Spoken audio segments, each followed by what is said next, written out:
नमस्कार विद्यार्थी मित्रांनो. आपण पुन्हा मागच्या व्हिडिओमध्ये ज्याप्रमाणे डिस्कस केलं, चर्चा केली, त्याच्या पुढचा भाग आपण घेतो या ठिकाणी. Practice set 1.1.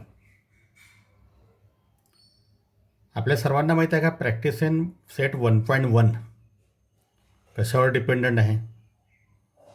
ज्या 3 प्रॉपर्टीज पाहिल्या आपण, the ratios of area of triangle, याच्या ज्या 3 प्रॉपर्टीज पाहिल्या त्या प्रॉपर्टीजवर हा प्रॅक्टिस सेट 1.1 टोटली डिपेंडंट आहे. त्यातली पहिली प्रॉपर्टी कोणती आहे? जनरल प्रॉपर्टी आहे. दुसरी प्रॉपर्टी कोणती आहे? ट्रायंगल हॅव्हिंग इक्वल हाईट आहे. तिसरी कोणती आहे? ट्रायंगल हॅव्हिंग इक्वल बेस आहे, नाही का? या तिन्ही प्रॉपर्टीच्या आधारावर हा पूर्ण एक्झरसाइज टोटली डिपेंडंट आहे. तर चला मग आपण या ठिकाणी सुरू करूया. प्रॅक्टिस सेट 1.1 म्हटलं पहिलं प्रॉब्लेम. प्रत्येकाने एक लक्षात घ्या, जेव्हा प्रॉब्लेम आपण सॉल्व करतो तेव्हा ते प्रॉब्लेम काळजीपूर्वक नीट रीड करायचं, वाचून घ्यायचं आणि आयडेंटिफाय करायचं की हे प्रॉब्लेम कशावर डिपेंडंट आहे, म्हणजे कुठल्या प्रॉपर्टीवर जातं. पहिल्या प्रॉपर्टीत मोडतं, दुसऱ्यात मोडतं का तिसऱ्यात मोडतं. या ठिकाणी या प्रॉब्लेमला जर रीड केलं आपण तर तुमच्या लक्षात येईल. आणि त्या प्रॉपर्ट्या केव्हा वापरायच्या हे डोक्यात ठेवा. जर बेस आणि हाईट डिफरंट दिली असेल, बेसही अलग आहे, हाईट पण अलग आहे, तर जनरल प्रॉपर्टी वापरा. समजा हाईट जर इक्वल असेल तर ट्रायंगल हॅव्हिंग इक्वल हाईटची दुसरी प्रॉपर्टी वापरा. जर बेस इक्वल असेल तर ट्रायंगल हॅव्हिंग इक्वल बेस तिसरी प्रॉपर्टी वापरा. तर या प्रॉपर्टी आयडेंटिफाय करून आपल्याला प्रॉब्लेम सॉल्व करता येतात. चला या ठिकाणी प्रॉब्लेम रीड करतो आहे. Base of A triangle is 9 and height 5. या ठिकाणी तुम्हाला पाहिल्याबरोबर लक्षात येईल का बेस किती आहे? 9 आहे आणि हाईट किती आहे? 5 आहे. म्हणजे बेसही दिला आहे, हाईटही दिला आहे. Base of another triangle is 10 and height is 6, नाही का? दुसऱ्या ट्रायंगलचा बेस 10 आहे आणि हाईट 6 आहे. Find the ratio of area of this triangle. या ठिकाणी तुमचे क्लिअर झालं असेल का पहिल्या ट्रायंगलचा बेस 9 आहे, दुसऱ्याचा 10 आहे. पहिल्याची हाईट 5 आहे, दुसऱ्याची हाईट 6 आहे. म्हणजे बेस डिफरंट आहे, हाईट डिफरंट आहे. म्हणजे कोणती प्रॉपर्टी वापरली जाईल? पहिली प्रॉपर्टी या ठिकाणी वापरावं लागतं, नाही का? पहिली प्रॉपर्टी काय आहे? A1/A2 equal to B1 into H1/B2 into S2. आता या प्रॉब्लेममध्ये जर पाहिलं तर हे प्रॉब्लेम पूर्ण सिम्बॉलिक बेसवर चालणार आहे. या ठिकाणी फिगर दिली आहे का? नाही. फिगर काढायचं काम आहे का? नाही. सिम्बॉलिक बेसवर नाही जायला. जे इन्फॉर्मेशन दिली आपण ते इन्फॉर्मेशन नोट करू. त्याच्यासाठी सर्व सिम्बॉल्स वापरायचे. काय म्हणायचं? इन ट्रायंगल, ट्रायंगलचा छोटा सिम्बॉल काढला. Triangle 1 and triangle 2. ट्रायंगल 1 म्हणजे पहिला ट्रायंगल, ट्रायंगल 2 म्हणजे दुसरा ट्रायंगल, त्याला अनदर ट्रायंगल म्हणतात. बेस ऑफ ट्रायंगल काय दिला आहे? बेस ऑफ ट्रायंगल म्हणजे पहिल्या ट्रायंगलच्या व्हॅल्यूज आहे, पहिले दिलेले आहे. बेस ऑफ ट्रायंगल म्हणजे काय आलं? B1 equal to 9. Height of first triangle काय दिलं आहे? त्याला आपण H1 म्हणतो. H1 equal to 5. दुसऱ्या ट्रायंगलमध्ये पहा, बेस ऑफ अनदर ट्रायंगल म्हटलं म्हणजे ट्रायंगल 2 म्हणजे काय दिलं आहे? B2 equal to 10. आणि काय म्हटलं? हाईट ऑफ अनदर ट्रायंगल काय? 6 आहे म्हणजे S2. हे S2ची व्हॅल्यू आहे. S2 equal to 6. हे तुम्हाला आयडेंटिफाय करता आलं पाहिजे. पहिल्या व्हॅल्यू B1 H1 आहे, दुसऱ्या व्हॅल्यू B2 S2 आहे. हे ज्याला आयडेंटिफाय करता येईल त्याला प्रॉब्लेम इझिली सॉल्व्ह करता येतं. काय काढायचं आहे? Find the ratio of area of this triangle. काय काढायचं आहे? म्हणजे A1/A2 काढायचं आहे. A1/A2 equal to what? म्हणजे तुम्हाला हे कळलं पाहिजे का हे गिवन आहे, आपल्याला हे दिलं आहे. म्हणजे प्रॉब्लेम सॉल्व्ह करताना व्हॉट इज गिवन आणि what we have to find, तर हे काढणार आहे आपण. आता तिसऱ्या पार्टमध्ये आलो आपण. How we have to find, कसं काढणार? तर we have use here the general property, नाही का? मग काय म्हणणार आहे?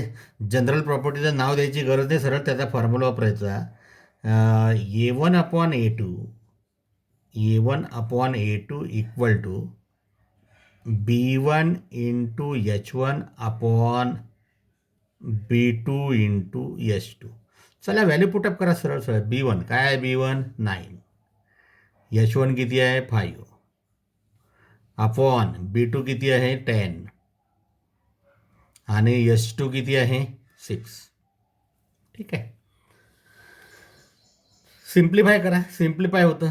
तुम्हाला सिम्प्लिफाय करायला मोठ्या अडचणी येतात. साधं आणि सोपं असतं. सहज आहे. लक्षात येतं आपल्याला. काय येईल? 5 आणि 10 या दोघांमध्ये सिम्प्लिफिकेशन करू. 5 वन ज 5 आणि 5 टू द 10. ठीक आहे.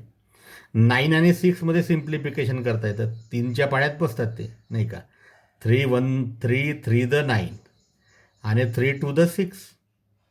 याच्या पुढे सिम्प्लिफाय आता करता येत नाही. मग पुढं काय राहिलं? 3 इंटू 1 म्हणजे 3 आणि 2 इंटू 2 म्हणजे 4. मग याचा अर्थ A1/A2 आपल्याला काय म्हटलं? A1/A2 equal to 3/4. म्हणजे या दोन्ही ट्रायंगलच्या एरियाचा रेशिओ 3/4 आहे. पण याला वर्डमध्ये आन्सर येतं. त्यांना वर्डमध्ये विचारलं आहे. Find the ratio of the area of this triangle. काय म्हणायचं? द रिक्वायर्ड शब्द वापरायचा. Ratio of area of this triangle is आणि हे जोडायचं शेवटी. द रिक्वायर्ड शब्दरचना पा कशी करणार? The required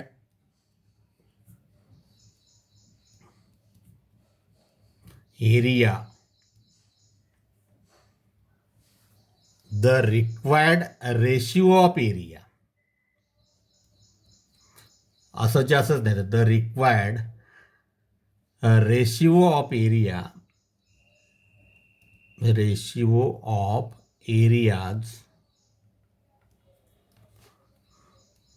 of these triangles is 3:4. ठीक आहे. या प्रॉब्लेमचा आन्सर प्रत्येकाच्या लक्षात आलं असेल. चला आपण आता या प्रॅक्टिस सेटच्या प्रॉब्लेम नंबर 2ला जाऊया. प्रॉब्लेम नंबर 2मध्ये बघा, काही ते साधं आणि सोपं असतं, कठीण नसतं ते. मग प्रॉब्लेम या ठिकाणी नोटेड आहे. तुम्ही सर्वांनी ते नोटेड केलं असेल. सर्वात पहिले प्रॉब्लेम रीड करायचं, बघायचं प्रॉब्लेमला चांगलं ऑब्झर्व करायचं. त्यातला प्रत्येक पार्टचा ॲनालिसिस करता आलं पाहिजे. त्याचे तुकडे तुकडे करता आले पाहिजे अलग अलग. ज्याला प्रॉब्लेमचे वेगळे वेगळे पार्ट करता येतील आणि त्याला ते जोडता पण आले पाहिजे. म्हणजेच त्याला प्रॉब्लेम सॉल्व करणं असं म्हणतात. काय दिलं आहे इन फिगर? आम्ही या ठिकाणी काय पाहतो आहे का अपवर्ड साईडला एक ट्रायंगल आहे CBA किंवा ABC ट्रायंगल आहे. ठीक आहे. डाऊनवर्ड साईडला दुसरा ट्रायंगल आहे ADB. हा दुसरा ट्रायंगल आहे. पाहूया ADB. म्हणजे हे दोन्ही ट्रायंगल कसे वट वागुळासारखे उलटे लटकले आहे एकमेकाला, नाही का? एक वरच्या साईडला आहे आणि एक खालच्या डाऊनवर्ड साईडला आहे. चला थोडा विचार करू आपण याच्यात. प्रॉब्लेम सॉल्व करण्याच्या पहिले सर्वात महत्त्वाचा एक पार्ट असतो, तो म्हणजे कोणता? त्या फिगरमध्ये त्या व्हॅल्यू देऊन टाकायच्या. त्या आपल्याला मदत करतात मग नंतर. BC इक्वल टू 4 आहे. कोणता आहे? कुठं आहे? BC आहे. इथं आहे BC. हा 4 दिला आहे तुम्हाला. आणि AD इक्वल टू 8 आहे, म्हणजे हा 8 दिला आहे. ठीक आहे. या व्हॅल्यूज इथं नोटेट करून घ्यायच्या. या पुढे आपल्याला गाईडलाईन देतात प्रॉब्लेम कसं सॉल्व करायचं म्हणून. चला काय म्हटलं आहे? Find area of triangle ABC upon area of triangle ADB काढायचं आहे. बघूया चला. इन ट्रायंगल ABC कोणता बेस आहे? AB बेस आहे. हाईट कोणती आहे? BC हाईट आहे. चला ADB ट्रायंगलमध्ये पहा. ADB बेस कोणता घ्याल? हा AB बेस आहे. हाईट कोणती आहे? AD हाईट आहे. या दोन्ही ट्रायंगलचा जर विचार केला या ठिकाणी, सारासार जर विचार केला, तर दोन्ही ट्रायंगलसाठी सेगमेंट AB हा बेस म्हणून काम करतो. हा बेस म्हणून काम करतो. आणि हा बेस दोघांनाही सारखा आहे. याचंही नेतृत्व करतो, याचंही नेतृत्व करतो. म्हणून प्रॉब्लेम कोणत्या प्रॉपर्टीत मोडतं? ट्रायंगल हॅव्हिंग कॉमन बेस, नाही का? किंवा ट्रायंगल हॅव्हिंग इक्वल बेसमध्ये मोडतं. चला ॲन्सर कसं नोट करायचं, लिहायचं कसं, याच्या स्टेप कशा टाकायच्या? याच्या स्टेप लिहिताना थोडं काळजीपूर्वक बघा. In figure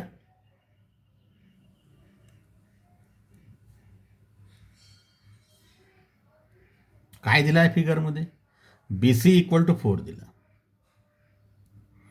B C equal to 4.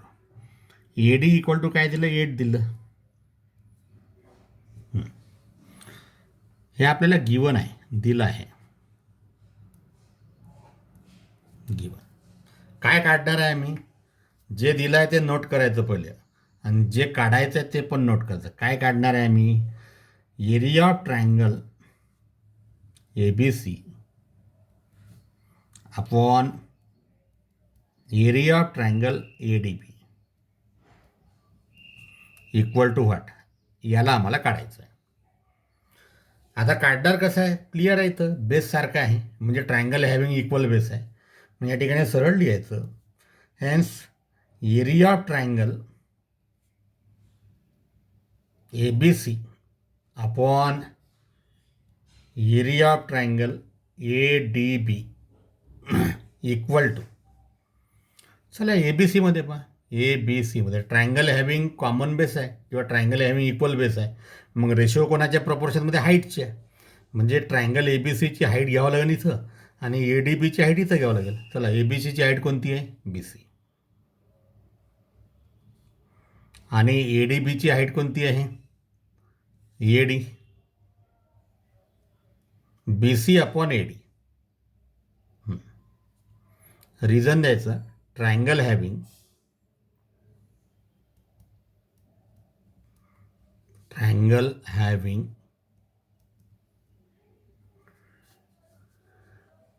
Equal base म्हणा किंवा कॉमन बेस म्हणा. कॉमन बेस म्हणजेच इक्वल टू काय येईल? त्याला व्हॅल्यू पुटअप करा. बी सी किती आहे? 4. ए डी किती आहे? 8. 4 1 आणि 4 2, म्हणजेच किती आलं? 1/2. मग शेवटी त्याचा ॲन्सर द्यायचं, hence area of triangle A B C upon area of triangle A D B equal to 1/2. 2 मार्कासाठी हे प्रॉब्लेम विचारल्या जातं पेपरला, लक्षात घ्या. त्याच्यानं अगदी साध्या आणि सोप्या स्टेप्स असतात, त्याबरोबर मांडता आल्या पाहिजे. चला, याच्यानंतर या प्रॅक्टिस सेटचा आपण या व्हिडिओमध्ये तिसरा प्रॉब्लेम पण बघणार आहे. अतिशय चांगलं सुंदर प्रॉब्लेम आहे, मनोरंजक आहे. तुम्हाला मजा येईल ते प्रॉब्लेम सॉल्व करताना. या तिसऱ्या प्रॉब्लेमचा पण आनंद घ्या. चला बघा, पहिले प्रॉब्लेमला बघूया आपण. प्रॉब्लेम बघताना त्याची आकृती बघा. थोडंसं आकृतीमध्ये जर पाहिलं तर तुमच्या लक्षात येईल, इथं कुठंतरी हाईट दिसतं, पुन्हा बेस पण दिसतं, कुठं जायचं, कसं जायचं, नाही का, अनेक प्रश्न उभे राहतील. चला प्रॉब्लेमला लर्नेट करूया पहिले आपण. काय म्हणतो? In triangle P Q R, हा पी क्यू आर ट्रायंगल आहे. P S perpendicular R Q. P S कुठं आहे? पी एस हा पी एस आर क्यूवर परपेंडिक्युलर आहे, नाही का. म्हणजे हे पी एस तुम्हाला हाईटसाठी काम करणार. एक लक्षात घ्या, हा जो पी एस आहे, हा पी एस हाईटसाठी आपल्याला कामात पडणार आहे. पुढे काय म्हणतो तो? सेगमेंट क्यू टी, हा क्यू टी आहे, परपेंडिक्युलर कोणावर आहे? पी आरवर परपेंडिक्युलर आहे. हे समजून घ्यायचं, हे महत्त्वाचे असतात. इथून आपल्याला गाईडलाईन मिळतं. मग पुढं पहा, if R Q equal to 6, या व्हॅल्यूज जे आहे ना, या व्हॅल्यूज या फिगरमध्ये नोटेट करून घ्या. आपण त्या व्हॅल्यूज या ठिकाणी नोटेट करू पहिले. चला, आर क्यू 6, म्हणजे हा झाला 6. पुन्हा काय दिलं आहे? पी एस 6 आहे, म्हणजे हा झाला 6. पुन्हा पी आर इक्वल टू 12 आहे, म्हणजे पी आरची व्हॅल्यू 12. हा पी आणि आर ह्या इथून बघायचं, असं द्यायचं. इथं हा 12 असा सेगमेंट ओढून घ्यायचा, म्हणजे आपल्या लक्षात येतं का या आर पॉईंटपासून तर या पी पॉईंटपर्यंतची ती लेंथ आहे 12. आणि यांना विचारलं का रे या ठिकाणी? क्यूटी विचारलं. यांना ट्रायंगलचे रेशिओ वगैरे विचारले नाही. क्यूटी काढा म्हटलं. How way of find the QT कसं काढणार? आता आला ना प्रॉब्लेम, क्यूटी कसं काढायचं, नाही का. आम्हाला रेशिओ काढणं माहीत आहे, पण क्यूटी काढायचं माहीत नाही. मग हा क्यूटी फाईंड करण्यासाठी डोकं लावा. प्रत्येकाला आपलं डोकं लावायचं, या प्रॉब्लेममध्ये काय असेल आणि नेमकं काय करावं लागेल. काय इथं थोडा जर विचार केला आपण, चला पहिले आपण जे दिलं आहे ते नोटेट करू, मग क्यूटी काढायचा विचार करू. काय काय दिलं आपल्याला? In triangle P Q R given part पहिले नोटेट करू. In triangle P Q R काय दिलं आहे, आर क्यू दिलं आहे. हे जे दिलं आहे ते प्रॉब्लेममध्ये दिलं असतं, तिथूनच नोट करायचं असतं, काही डोकं लावायचं काम नाही जास्त. पी एस इक्वल टू किती दिलं आहे 6. पी आर किती दिलं आहे, पी आर इक्वल टू 12. तुम्हाला जर ॲरो करून इथं गिवन लिहिता आलं तर खूप चांगलं, नाही का.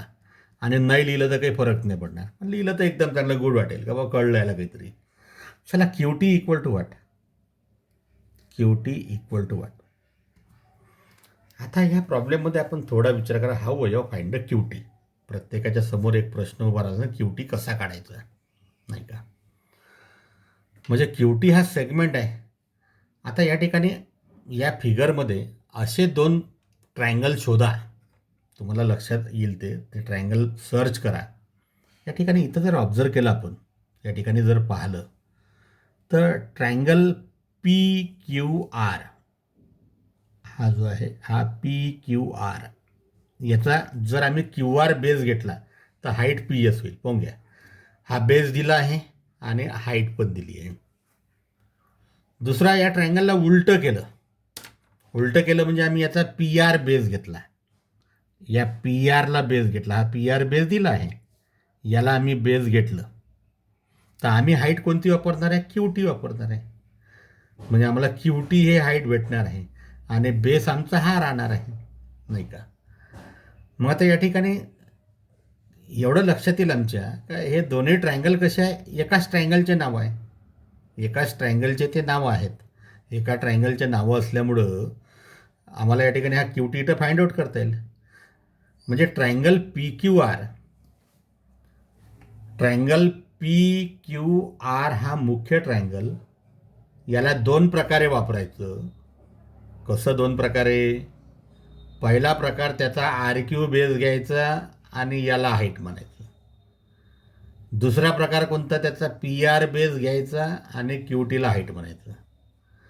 मग आता एका ट्रायंगलचा एरिया नेहमी कसा असतो, सारखा असतो, माहीत आहे, जगजाहीर आहे, प्रत्येकाला माहीत आहे त्याचा एरिया कसा सारखा असतो, नाही का. या ठिकाणी आपण म्हणूया but area of triangle P Q R equal to area of triangle P Q R. हे सर्वांना मान्य आहे. ट्रायंगलचं नाव सारखं आहे, एरिया सारखाच असणार आहे, नाही का. ते area of triangle P Q R equal to area of triangle P Q R. हां, आपण फॉर्म्युला वापरत असताना जरा विचार करता, काय आलं, 1/2 इंटू पी क्यू आर. एकदा बेस याचा काय घेता, क्यू आर बेस घ्या आणि हाईट कोणती घेता, पी एस हाईट घ्या, इक्वल टू 1/2 इंटू, चला कोणता बेस घेता, याला बेस घ्या, पी आरला बेस पी आर, आणि हाईट कोणती वापरता, क्यू टी वापरा. चला हा 1/2 कॅन्सल करून टाका. मग काय शिल्लक राहिलं, Q R into P S equal to P R into Q T. आता तुम्हाला जो काढायचा तो याच्यात सापडला, क्यू टी. व्हॅल्यू पुटअप करा, Q R 6, P S 6 equal to P R किती आहे 12 इंटू क्यू टी.